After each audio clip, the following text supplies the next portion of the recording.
ज़रा सोच के देखिए, आप एक अविश्वासी के साथ सुसमाचार को बांटकर कितने दिन हुए। मुझे मालूम है आप शायद ये कहेंगे कि आप एक सेवक नहीं, आप एक पास्टर नहीं, या मिशनरी या इवेंजलिस्ट नहीं। लेकिन क्या प्रभु ने सिर्फ मिशनरीज, इवेंजलिस्ट या सेवकों को सुसमाचार का प्रचार करने की आज्ञा दी है?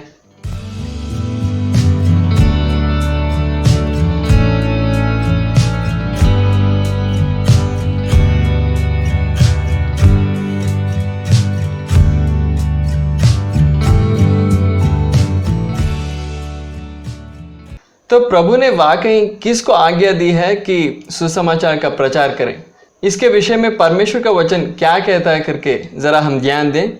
मरकुस रचित सुसमाचार 16वां अध्याय उसका 14 और 15। पीछे वो उन 11 को भी जब वे भोजन करने बैठे थे दिखाई दिया और उनके अविश्वास और मन की कठोरता पर उलाहना दिया, क्योंकि जिन्होंने उसके जी उठने के बाद उसे देखा था उन्होंने उनकी प्रतीति ना की थी। और उसने उनसे कहा, तुम सारे जगत में जाकर सारी सृष्टि के लोगों को सुसमाचार प्रचार करो। इस वचन से हम साफ समझ सकते हैं कि प्रभु यीशु मसीह अपने मृत्यु और पुनरुत्थान के बाद और अपने स्वर्गारोहण से पहले अपने 11 प्रेरितों को ये आज्ञा दी कि आपने सारे दुनिया में जाकर दुनिया के सारे लोगों को सुसमाचार का प्रचार करके सुनाना है। तो ये आज्ञा सबसे पहले 11 प्रेरितों को मिली थी, ये साफ है। लेकिन प्रेरितों के काम में हम ये देख सकते हैं कि प्रभु के स्वर्गारोहण के बाद और पिंतकुस्त के दिन में पवित्र आत्मा के आगमन के बाद सिर्फ प्रेरित लोगों ने सुसमाचार का प्रचार नहीं किया, बल्कि साधारण विश्वासी भी सुसमाचार प्रचार किया करके हम लिखा हुआ हम ध्यान दे सकते हैं, पढ़ सकते हैं। उसके विषय में आइए हम प्रेरितों के काम के पुस्तक में कुछ वचन हम पढ़ें। प्रेरितों के काम 8वां अध्याय उसका पहला आयत हम पढ़ें। शाऊल उसके वध में सहमत था। उसी दिन यरूशलेम की कलीसिया पर बड़ा उपद्रव आरंभ हुआ और प्रेरितों को छोड़ सब के सब यहूदिया और सामरिया देशों में तितर बितर हो गए। इस वचन में हम ये देखते हैं कि स्तिफनुस शहीद होने के बाद कलीसिया के सबसे पहला शहीद स्तिफनुस है। स्तिफनुस के वध होने के बाद यरूशलेम में जो कलीसिया थी उसके ऊपर एक बड़ा उपद्रव, बड़ा सतावट शुरू हुआ। और हम जानते हैं कि कलीसिया की शुरुआत यरूशलेम नगर में हुआ और यरूशलेम नगर में जब ये सतावट शुरू हुआ, वहाँ की कलीसिया के लोग तितर बितर हो गए। लेकिन परमेश्वर का वचन ये कहता है कि प्रेरितों को छोड़ सब के सब। तो प्रेरित लोग तितर बितर नहीं हुए। प्रेरित लोग यरूशलेम नगर में ही थे, लेकिन कलीसिया के साधारण विश्वासी यरूशलेम से बाहर निकलकर यहूदिया और सामरिया देशों में तितर बितर हो गए। और चौथे आयत में हम ये पढ़ते हैं कि ये साधारण विश्वासी जो यरूशलेम से तितर बितर होकर सामरिया और यहूदिया के देशों में फैले हुए थे, ये लोग जाकर लोगों को सुसमाचार बताने लगे, वचन का प्रचार करने लगे। आइए हम चौथे आयत को हम पढ़ें। जो तितर बितर हुए थे वे सुसमाचार सुनाते हुए फिरे।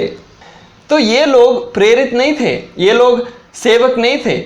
हाँ, ये सच है कि प्रभु यीशु मसीह ने सुसमाचार का प्रचार करना है करके जो आज्ञा है उसको सबसे पहले 11 प्रेरितों को दी थी। लेकिन वचन कहता है कि साधारण विश्वासी भी जब तितर बितर हो गए, सबके सब सुसमाचार सुनाते फिरे। लेकिन वो सिर्फ नहीं, प्रेरितों के काम 11वां अध्याय में भी ये बात को हम फिर देखते हैं। प्रेरितों के काम 11वां अध्याय 19 से 21 तक। जो लोग उस क्लेश के मारे जो स्तिफनुस के कारण पड़ा था तितर बितर हो गए थे, वे फिरते फिरते फीनीके और साइप्रस और अंताकिया में पहुँचे, परंतु यहूदियों को छोड़ किसी और को वचन ना सुनाते थे। परंतु उनमें से कुछ साइप्रस वासी और कुरेनी थे जो अंताकिया में आकर यूनानियों को भी प्रभु यीशु के सुसमाचार की बातें सुनाने लगे। प्रभु का हाथ उन पर था और बहुत लोग विश्वास करके प्रभु की ओर फिरे।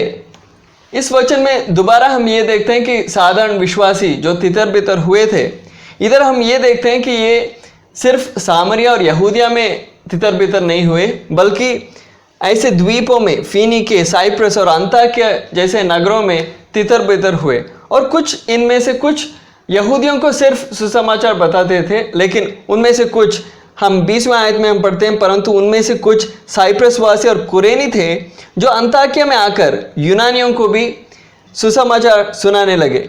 और सिर्फ ये नहीं, हम 21वें आयत में हम ये देखते हैं कि प्रभु उनके साथ रहा, प्रभु उनके ज़रिए काम किया और उनके सुसमाचार का प्रचार के ज़रिए बहुत लोग प्रभु की ओर फिरे और उद्धार पाया। तो हम साफ रीति से वचन में ये देखते हैं कि साधारण विश्वासी भी सुसमाचार का प्रचार करते थे पहली शताब्दी में। और उसके अलावा हम स्तिफनुस और फिलिपुस के बारे में भी हम देख सकते हैं। प्रेरितों के काम 6, 7 और 8 अध्यायों में हम स्तिफनुस और फिलिपुस की सेवकाई के बारे में हम पढ़ सकते हैं। लेकिन ये सेवक नहीं थे, ये सेवकाई के लिए नियुक्त नहीं हुए थे। और हाँ, 6वें अध्याय में हम ये देखते हैं कि ये 2 नियुक्त हुए थे, लेकिन ये नियुक्ति वचन के प्रचार के लिए नहीं था। तो उसके लिए आए हम प्रेरितों के काम 6वें अध्याय उसका 2 आयत हम पढ़ें। तब उन 12 ने चेलों की मंडली को अपने पास बुलाकर कहा, ये ठीक नहीं कि हम परमेश्वर का वचन छोड़कर खिलाने पिलाने की सेवा में रहें। इधर प्रेरित लोग ये कह रहे हैं कि हम वचन के प्रचार को छोड़कर हम खिलाने पिलाने की सेवा हम कर नहीं सकते। तो इस खिलाने पिलाने की सेवा के लिए 7 पुरुषों को इन प्रेरितों ने नियुक्त किया। और इन 7 में से ये 2 स्तिफनुस और फिलिपुस को हम देख सकते हैं। तो इनकी नियुक्ति वचन के प्रचार के लिए नहीं था, फिर भी प्रेरितों ने उनको आज्ञा नहीं दी थी। हम ये पढ़ नहीं सकते, कहीं भी हम प्रेरितों के काम में ये पढ़ नहीं सकते कि प्रेरित लोग विश्वासियों को ये आज्ञा दे रहे हैं कि आप जाओ, आप भी सुसमाचार का प्रचार करो। फिर भी हम ये बार बार देखते हैं कि विश्वासी लोग भी, साधारण विश्वासी लोग जाकर वचन सुना रहे, सुसमाचार का प्रचार कर रहे हैं। और इनमें से खास कर 2 लोगों को हम देख सकते हैं, स्तिफनुस और फिलिपुस। 6, 7 और 8वें अध्यायों में हम देखते हैं कि स्तिफनुस पहला शाहिद हुआ और फिलिपुस की सुसमाचार का प्रचार की सेवकाई के बारे में हम 8वें अध्याय में हम देख सकते हैं। तो इनको नियुक्ति नहीं मिली थी, आज्ञा नहीं मिली थी, फिर भी उनका एक स्वाभाविक प्रतिक्रिया थी कि हमने सुसमाचार का प्रचार करना है, और प्रभु उनको इस्तेमाल भी किया। तो उसके साथ साथ और एक व्यक्ति के बारे में हम याद करें, यूहन्ना रचित सुसमाचार 4 अध्याय उसका 28 से 30वां आयत तक हम पढ़ें। इधर हम सामरी औरत के बारे में हम देखते हैं।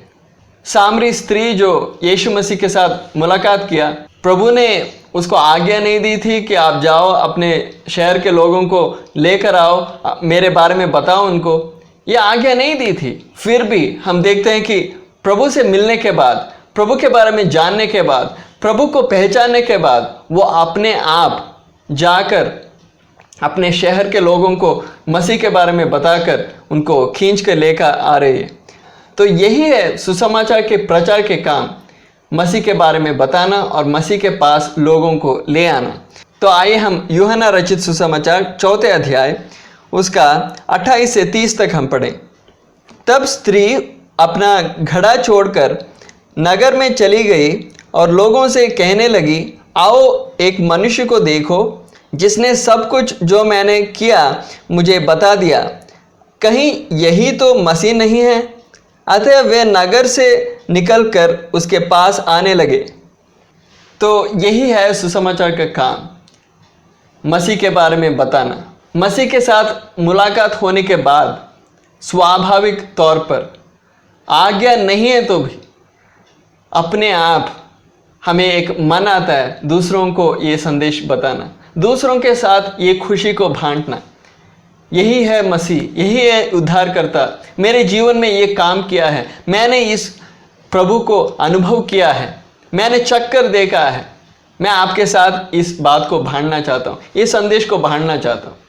तो आज्ञा नहीं है तो भी वो जाकर अपने शहर के लोगों को सुसमाचार का प्रचार किया। और आज जब ये वचनों को हम पढ़ रहे हैं, इनका साफ मतलब ये है कि हम सबको आज्ञा मिली है कि हम सब ने सुसमाचार का प्रचार करना है, दूसरों के साथ सुसमाचार के संदेश को बांटना है। चाहे आप एक विश्वासी हैं, चाहे आप सेवक हैं, आप एक प्रेरित नहीं होंगे, आप एक इवेंजलिस्ट या मिशनरीज नहीं होंगे। मिशनरीज, इवेंजलिस्ट वो अपने सारे नौकरी छोड़कर पूरे दिन रात ये काम में लगे हैं। आप एक नौकरी कर रहे हैं, लेकिन फिर भी आप भी सुसमाचार का प्रचार करना है। आप एक स्टेज से प्रचार नहीं कर रहे होंगे, फिर भी आप लोगों से मिलते समय, उनके साथ बात करते समय आपने सुसमाचार का प्रचार करना है, उनके साथ सुसमाचार को बांटना है। ये प्रभु की ओर से एक आज्ञा है, ये ऑप्शनल नहीं है। हम सब ने सुसमाचार का प्रचार करना है। लेकिन ये इतना ही नहीं, बल्कि इसके अलावा ये एक अच्छा काम भी है। कलीसिया जब जगत में है, वचन कहता है कि जगत के लिए ज्योति है और इस धरती के लिए नमक है। तो कलीसिया के बारे में वचन कहता है कि हम जब अच्छे काम करते हैं, उन अच्छे कामों को देखकर लोगों ने हमारे पिता परमेश्वर की महिमा करनी है, बड़ाई करनी है। तो इन सब अच्छे काम जो प्रभु ने हमें दिया है कि हम करें इस जगत में, इन सब अच्छे कामों में सबसे मुख्य काम ये है कि हम सुसमाचार का प्रचार करना। क्योंकि सिर्फ सुसमाचार के जरिए ही एक व्यक्ति उद्धार पा सकता है, और हर एक व्यक्ति को उद्धार की ज़रूरत है। क्योंकि हर एक मनुष्य परमेश्वर के सामने पापी है, और इसीलिए नरक का सज़ा उसके सामने है। उस नरक की सज़ा से उसको उद्धार की ज़रूरत है, उसको छुटकारे की ज़रूरत है, और सुसमाचार के ज़रिए ही उद्धार मुमकिन है। तो इसीलिए हम जो भी अच्छे काम करें, लेकिन सबसे पहला, सबसे मुख्य अच्छा काम जो कलीसिया ने इस जगत में रहते समय करनी है, वो ये है कि सुसमाचार के संदेश को हम दूसरों के साथ बांटें। लेकिन अगर हम सुसमाचार का प्रचार करना है, हमें प्रभु के लिए गवाह होना ज़रूरी है। और ये एक वजह है कि स्वर्गदूत सुसमाचार का प्रचार नहीं कर सकते। हमें एक परिचित वचन याद आता है कि प्रेरितों के काम 10वें अध्याय में कुरनेलियुस के बारे में हम पढ़ते हैं। कुरनेलियुस एक परमेश्वर का भक्त था, और उसके पास एक स्वर्गदूत आया। लेकिन सुसमाचार का संदेश स्वर्गदूतों को मालूम है, लेकिन उस स्वर्गदूत ने सुसमाचार का प्रचार नहीं किया, बल्कि उसने ये कहा कि तूने पतरस को बुलवा भेजना है, पतरस आकर तुम्हें सुसमाचार बताएगा। तो स्वर्गदूतों को भी ये सौभाग्य नहीं, और उसके लिए एक वजह यह है कि स्वर्गदूत गवाह नहीं है। क्योंकि वो सुसमाचार को सुनकर, सुसमाचार के ऊपर विश्वास करके उसके ज़रिए उद्धार नहीं पाए हैं। उनको अनुभव नहीं है कि सुसमाचार के ज़रिए उद्धार मिलता है। लेकिन हम जो सुसमाचार के ज़रिए उद्धार पाए हैं, हम उसके लिए गवाह हैं। आइए हम उसके बारे में एक वचन पढ़ें। प्रेरितों के काम 1 अध्याय 8वें आयत। परंतु जब पवित्र आत्मा तुम पर आएगा, तब तुम सामर्थ्य पाओगे, और यरूशलेम और सारे यहूदिया और सामरिया में और पृथ्वी की छोर तक मेरे गवाह होगे। तो प्रभु कहता है कि जब हम सुसमाचार का प्रचार कर रहे हैं, हम प्रभु के लिए गवाह होकर खड़े होते हैं। तो हम गवाह होना है तो हम सुसमाचार खुद सुनकर उसके ज़रिए जो उद्धार प्राप्त होता है, उसका अनुभव हमने खुद करना है, तभी हम प्रभु के लिए गवाह हो सकते हैं। और उसके अलावा ये कहने की ज़रूरत ही नहीं कि अविश्वासी लोग सुसमाचार का प्रचार नहीं कर सकते, क्योंकि उन्होंने सुसमाचार के ज़रिए अभी तक उद्धार नहीं पाए हैं। लेकिन जब वो उद्धार पाएंगे, जब वो कलीसिया की मंडली में शामिल हो जाएंगे, तब वो भी सुसमाचार का प्रचार कर सकते हैं। तो हम सब जो मसीही हैं, परमेश्वर की कलीसिया है, चाहे आप एक साधारण विश्वासी हों या एक सेवक हों, हम सबको ये जिम्मेदारी है, हम सबके ऊपर ये आज्ञा मिली है कि हम सुसमाचार का प्रचार करें। तो सुसमाचार के प्रचार के बारे में जब हम देखते हैं, ये एक जिम्मेदारी है, ये एक काम है जो हमने निभाना है। और इस काम को निभाते समय हमें स्वर्ग से, परमेश्वर की ओर से हमें अधिकार मिला है, हमें सामर्थ्य मिला है ये काम करने के लिए। और ये एक बड़ा सौभाग्य है जो स्वर्गदूत भी नहीं कर सकते। स्वर्गदूत को सुसमाचार का संदेश पूरा अच्छी तरह से मालूम है, अच्छी रीति से प्रचार कर सकते हैं, लेकिन परमेश्वर ने उनको अनुमति नहीं दी। लेकिन हमने ये सौभाग्य को पाया है कि हम सुसमाचार, जो परमेश्वर का संदेश है, जो स्वर्ग के राज्य का संदेश है, हम लोगों को सुना सकते हैं। एक बड़ा सौभाग्य है। लेकिन उसके अलावा एक अच्छा काम भी है। कलीसिया जब इस दुनिया में है, अच्छे काम करते हुए परमेश्वर की महिमा करनी है। लेकिन इन सब अच्छे कामों में सबसे मुख्य काम सुसमाचार का प्रचार करना है। और उसके साथ साथ सुसमाचार का प्रचार जो है वो एक स्वाभाविक प्रतिक्रिया है। जब हम प्रभु से मिलते हैं, प्रभु के जरिए उद्धार पाते हैं, एक मसीही बनते हैं, मसीह के पीछे चलते हैं, तो एक स्वाभाविक प्रतिक्रिया है कि हम दूसरों के पास जाकर उनके साथ सुसमाचार बांटते हैं। किसी ने हमें ये काम करने के लिए बोला नहीं है तो भी, ये एक आज्ञा है करके हमें मालूम नहीं है तो भी, ये काम करने के लिए अपने आप एक मन आता है कि दूसरों के पास जाकर ये संदेश को उनके साथ बांटें। और जब हम सुसमाचार का प्रचार करते हैं या दूसरों के साथ सुसमाचार के संदेश को बांटते हैं, ये धक्के से नहीं, ये किसी के बोलने के वजह से नहीं, अपने खुद के मन से होना चाहिए, अपने खुद का निर्णय होना चाहिए। मुझे सुसमाचार दूसरों को बताना है। कितने लोग मेरे आसपास नाश हो रहे हैं, ये लोग मसीह को ना जानते हुए, मसीह के प्रेम को ना समझते हुए नाश की ओर जा रहे हैं। उनको सुसमाचार बताने की जिम्मेदारी प्रभु ने मुझे दी है। मुझे ये संदेश सौंपा गया है, मुझे ये काम करना ही होगा।